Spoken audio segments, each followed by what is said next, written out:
Clinched the title here to help him in his search for sponsorship. A reminder then, Sheen in pole position, Haslam next to him, McElney, Sheen's teammates in the Heron Suzuki, Mick Grant on another Suzuki, and Paul Lewis, a privateer, and away they go. And it's Haslam with a superb start, but Sheen is trying, you can see him on the tank, and Haslam moves over to the right-hand side of the track, and Haslam is going to lead with Sheen in second place. McElney goes round the outside, so Rob McElney, there is the picture, Wade Gardner's fourth. So that really is an excellent start for the men in contention. Haslam, the man who leads the championship, is the man in front. Barry Sheen is in second place. Rob McElney is third. And Wayne Gardner, who took a tumble in practice this morning, and Sheen goes through. Sheen has taken the lead. Barry Sheen is in front. Ron Haslam has got a fight on his hands, but of course Haslam doesn't have to win the title. And sad news is that poor old Roger Burnett with the nicer Suzuki had a problem at the start and has failed to make the race.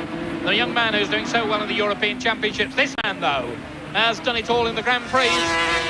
And the man that I thought was Wayne Gardner was, in fact, Roger Marshall, I think, Peter. Yes, it's Wayne Gardner's back in 7th place, and that's Roger Marshall in 4th behind McElney, with Sheen leading and Haslam second as they break into the chicane. And that's cement dust lying on the track. Sheen pointed out a slippery patch, and the marshals have put the cement dust to dry it up.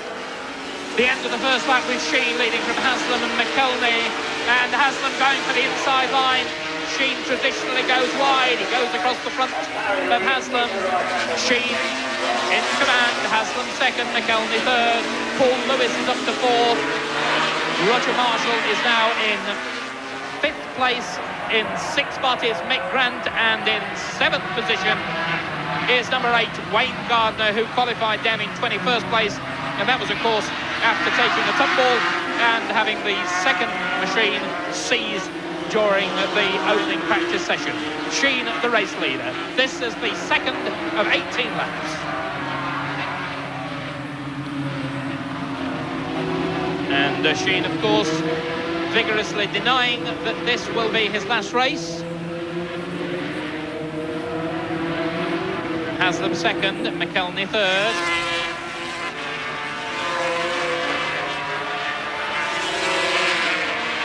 And some of the best riders in Europe in action here today. Sheen and Haslam. Sheen, of course, finishing 6th in the World Championship table behind Haslam.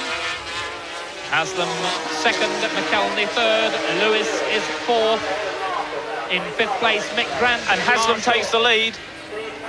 In fact, Sheen goes through on the inside. A remarkable piece of riding, and these two men, great friends as well as great rivals. Barry, a regular visitor into the Haslam motorhome this year on the Grand Prix Trail. Sheen then battling away with Haslam. And of course, Haslam in this position would collect 12 more points. He's got a 6-point lead over Gardner at the moment, so Haslam still very much on target to clinch the World of Sport Challenge. Sheen, 34 years of age on September the 11th. Haslam, 28 years old. And Rob McElney, Paul Lewis, Roger Marshall, Mick Grant. And behind Mick Grant, of course, was Wayne Gardner. And another change, because Haslam has gone in front. Out breaks Barry Sheen. And this is the end of the third lap. 15 more laps to go. Haslam in front, Sheen second, McElney third. And Rob McElney, of course, the man in third place, is the young man that the Heron Suzuki concerned believe is the man that will take over where Sheen left off. And this bike, very exciting, number 19. It's the aluminium monocoque frame produced by the Superbike Heron in England. It's a aluminium honeycomb with aluminium sheets either side. A real space-age development, this number 19, ridden by Rob McElney. And Sheen pressurising Haslam. There's McElney in third spot. just zaps his way through into command. Haslam in the lead. Sheen back in second spot now. And they've now completed 8 laps. 10 more laps to go. And will Sheen use his different line again? No, Haslam looks a bit further in front this time. And there's a back marker in the way to spoil things.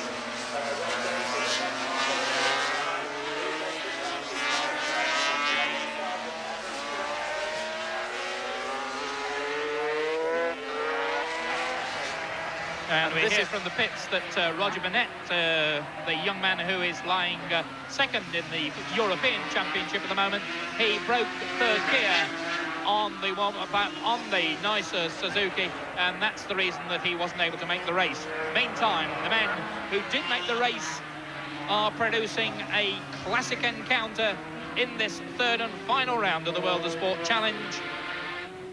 Haslam out in front, and they're pulling away from Gardner. 5.2 seconds now, the gap between these two, and Gardner in 4th place.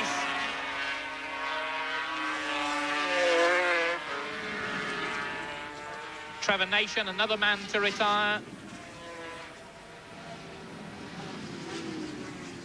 And that's Wayne Gardner in 4th place, number 8, through the chicane to end lap 9.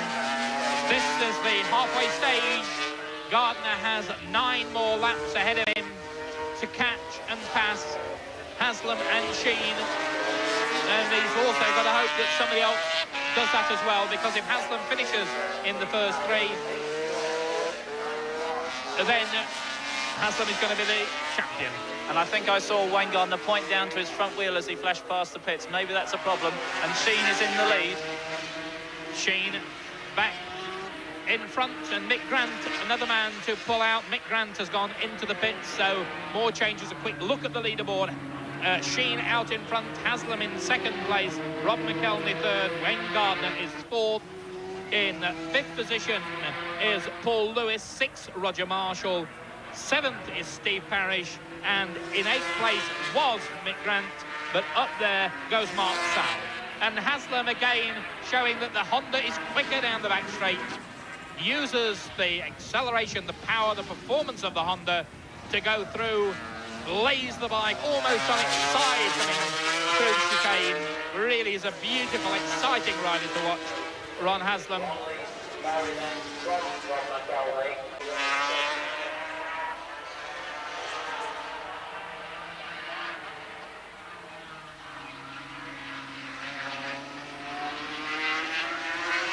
And Sheen closes there, very quick through that particular section of the circuit, right on Haslam's tail. And it looks as though this dice is going to go all the way to the checkered flag. And there is the dice between Paul Lewis and Roger Marshall. Roger, the reigning British champion, Gardner's teammate in the Honda Britain team, and certainly Paul Lewis, who arrived from Australia 18 months ago, something like that, made a big surprise by, if I remember rightly, finishing fastest in qualifying here at Donington Park. He's been a very controversial character over the past few months, and Marshall.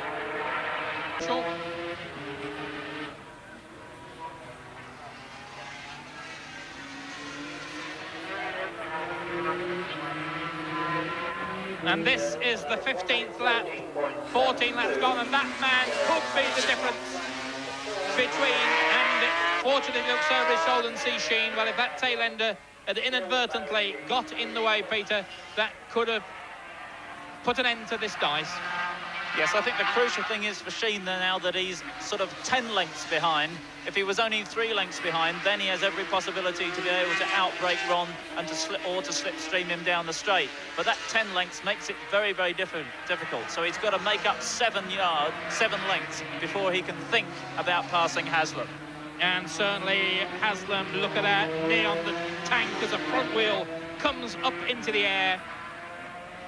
Haslam has been unbeaten in the 2 previous rounds here at the World Sport. Of course, People will remember how Ron went so well in the Transatlantic Challenge here at Easter, really providing the only serious challenge for the British and Commonwealth team.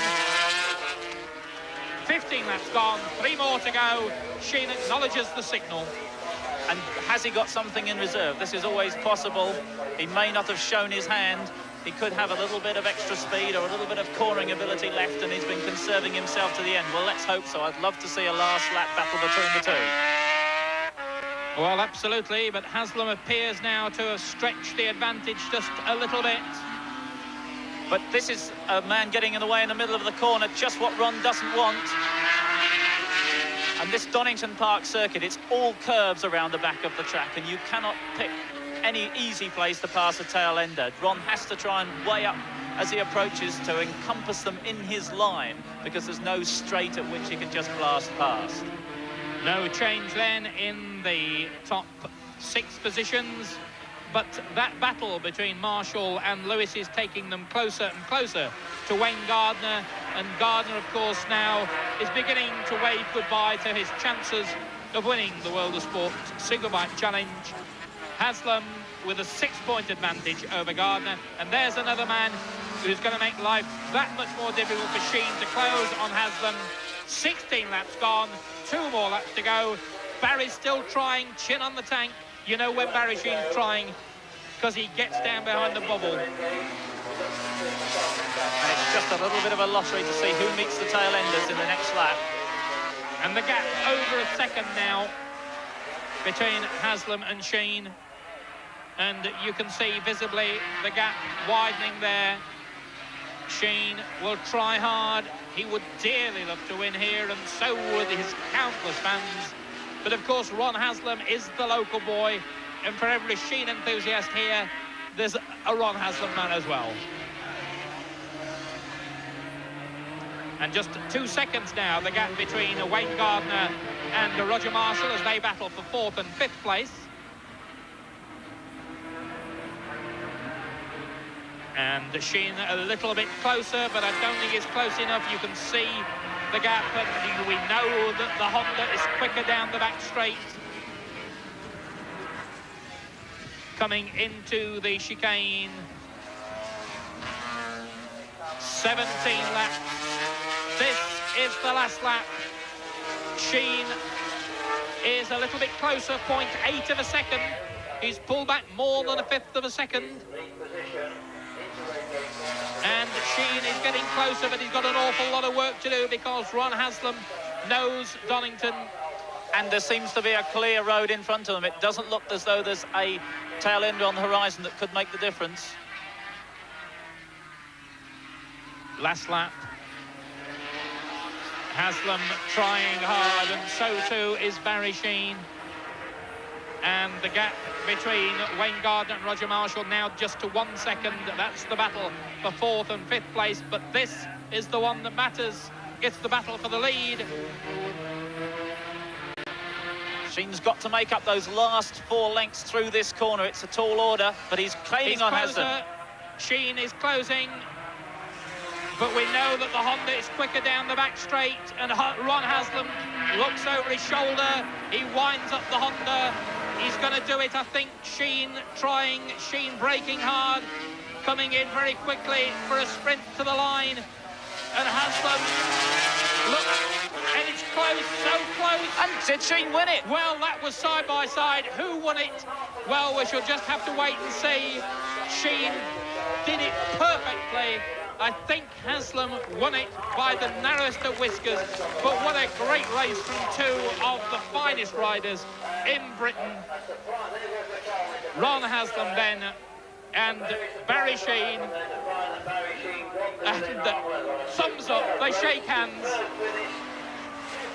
From Ron, well, as I say, I'm not sure he knows whether he's won or not. There's a garland, the winner's garland over his neck, whether that's for the trophy. And there's Barry Sheen